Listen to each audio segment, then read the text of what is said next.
lick for you guys today. I'm going to show you this jazz fusion idea that works over an A7 chord.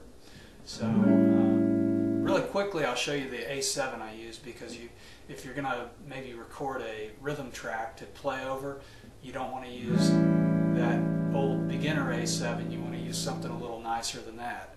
So this A7, you can play it. I'll show you how to play it without your thumb, and then I'll show you how you can do it with your thumb.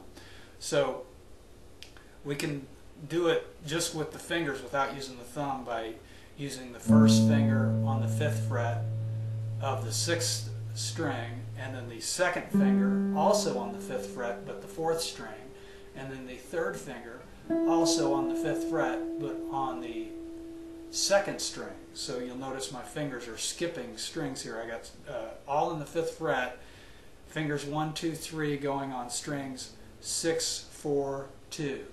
And then my pinky finger is going to go up here on the 6th fret, one fret higher than the other fingers, on the 3rd string. And I'm blocking out the 5th string, and I'm blocking out the 1st string. This is kind of like a jazz player's A7. It's very nice sounding voicing. It's not this big open voicing. I'm not so crazy about this. So this has got kind of a lighter sound to it. And then another way you can play this chord is to just well, some people find it hard even to grab this. I got used to this after practicing it a whole bunch. But another way you can do it, and what I often do, is hook the thumb up here and catch the root note of the chord that's on the 6th string, 5th fret, and then I'm barring strings 4, 3, and 2 with the 1st finger, with the index finger. So I'm hooking like that, and then my 2nd finger can come up here and press on the 6th fret of the 3rd string, and I get the same set of notes. I just, once again, I make sure to block this 5th string and this 1st string, just like that. And when you do that, you can do that little hammer-on right there. So that's a nice trick. All right, so on to the lick. We're starting out with this is over an A7, so I'm actually starting with the root note, with the note A on the 1st string, 5th fret. And that's our first few notes. So we got all on the 1st string. 5th fret, 7th fret, 8th fret, 9th fret.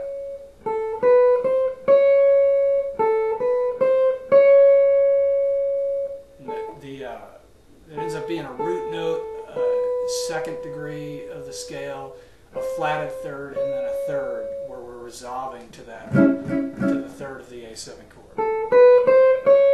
And then I'm coming back to my root note again.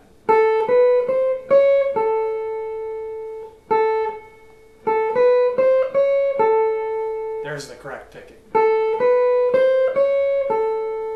Next, I'm going to the 2nd string for the 8th fret and then the 9th fret. So I'm in the stretched position here, because I'm going to come back to the 5th fret there on the 1st string.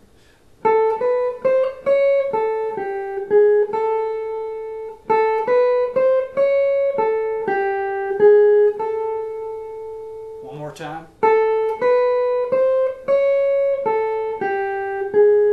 Next note, we're coming back to the 2nd string, 7th fret.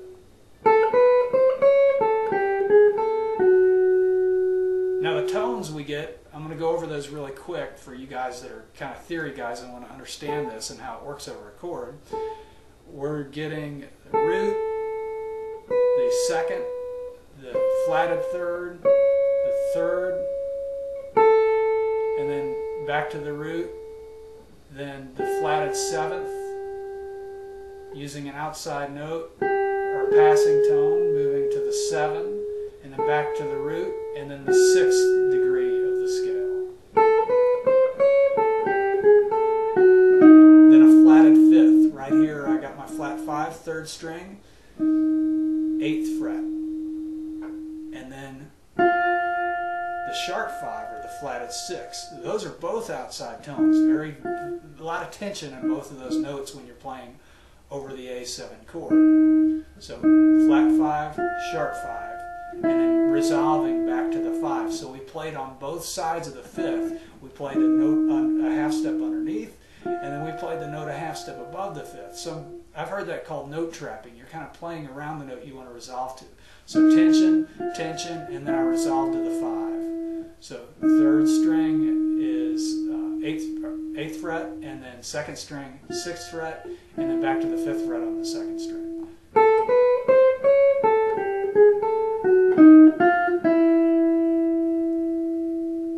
Now I want to move down to the flatted third, which is an outside tone against that A7 chord, because the A7 has the regular third in it. So the flat third creates tension. Then I resolve it to the third. One thing to think about, I don't want to give you too much on this part of it, but just I'll briefly mention that most of my outside tones are falling on the upbeat. So within the lick, if I'm tapping my foot, and this lick is 8th notes,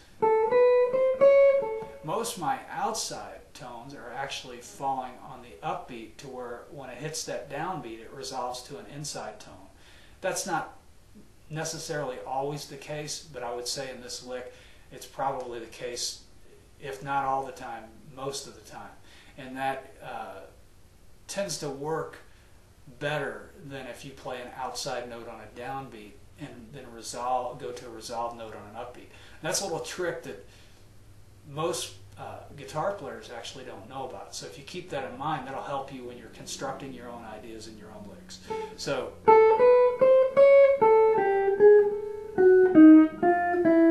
flat third, I'm going to resolve to the third. So I'm coming up a fret. So 5th fret, 6th fret on the 3rd string. Then another outside note, I'm going to the 7th. When I'm on that A7 chord or playing over that A7 chord has a flatted 7th, not a 7th. The 7th is a horrible sounding note if you just stop on it or land on it, but it's beautiful if you hit it and then move to resolution, like move up to the root note, especially when I hit that 7th degree of the scale on the upbeat and then resolve to the root on the downbeat.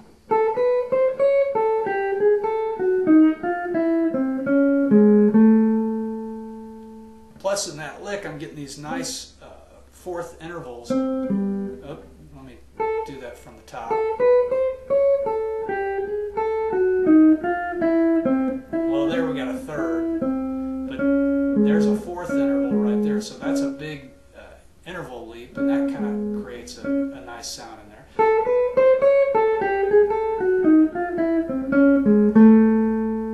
Okay, so I've resolved that 7th to the root,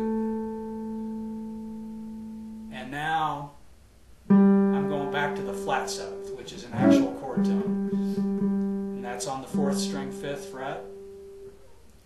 Then I move back to the 4th fret of the 4th string, which is the 6th degree of the scale, which isn't a chord tone, but it's a scale tone. It really fits well over that.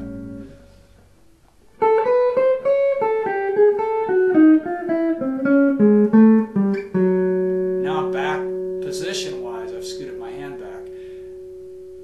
I'm going to go to the 6th fret of the 5th string,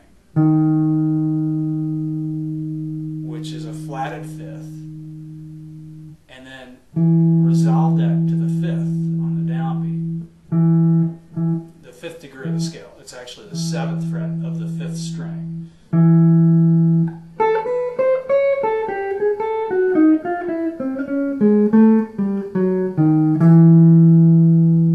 Now I've got to jump way back here to the flat 3rd fret of the 5th string.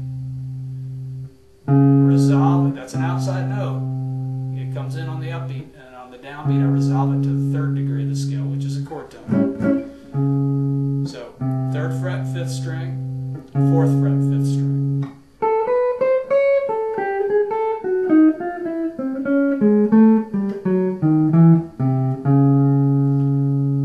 And then to the 7th degree of the scale, so it's a half step underneath the root note of that chord, which is going to be the 6th string, 4th fret, resolving on the downbeat to the root note.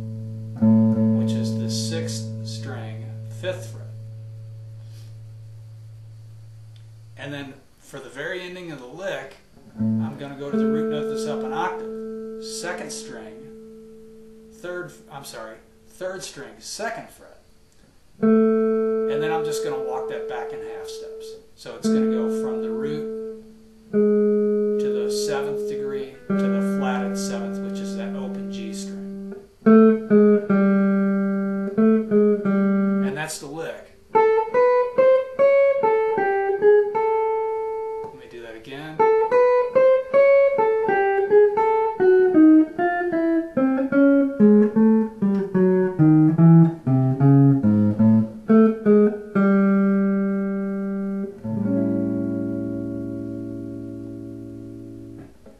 All right, thanks for checking out the lesson. I'll see you next time.